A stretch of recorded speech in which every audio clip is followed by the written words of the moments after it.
What's going on, YouTube? Jeff coming at you. Today I just want to give you guys a quick little tech tip. I'm replacing an ignition switch in my ex-wife's 2003 Honda CR-V. And if you guys know Hondas like I know Hondas, ignition switches fail. Usually get about 50 to 100,000 kilometers before you got to switch one out. And basically you just either get like a no start or a no power at the ignition, or like the Honda CR-Vs happen, they just jam right up. The tumblers inside the ignition just jam and you can't turn your key at all and can't unlock the steering wheel and can't do anything. Done ignitions on Hondas for years and years and years, and they're pretty straightforward. The only hard part is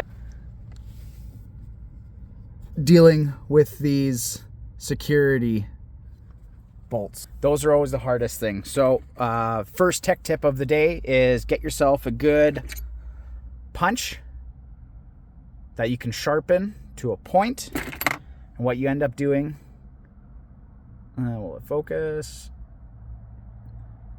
You make 3 little indents in with a hammer, and you basically use that hammer and sort of using the punch spin the bolts out. That is the easiest way I've ever found. I've seen guys try and cut the little metal collar off the steering column, but there's a lot of electrical wires there, and I've just never done it that way. Years ago, I used to work at a scrapyard when I was like 19 years old, and this is the way I was taught, and I've probably done about 50 of them, and it works like a charm. The next problem I encountered, I've never encountered before because I always drive older 1990s junk. With the 2003 Honda CR-V, you have to get the keys programmed. So here's the old key, okay? And the new key, where the heck did I put it? Bear with me. Did I put it in the bag? Nope, that's the door lock key. There it is.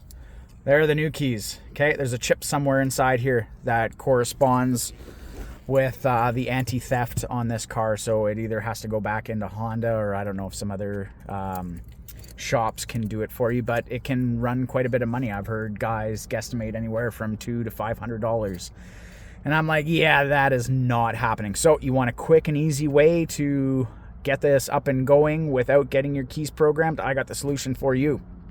Just so I'm going to show you, I have not got anything programmed. Here are the new keys going inside the new ignition.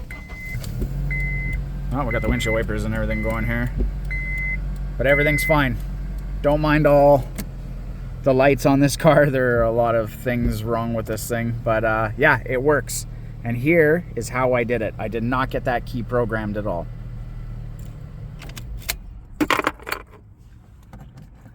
So this is the vehicle anti-theft or transponder or whatever magical words you want to say.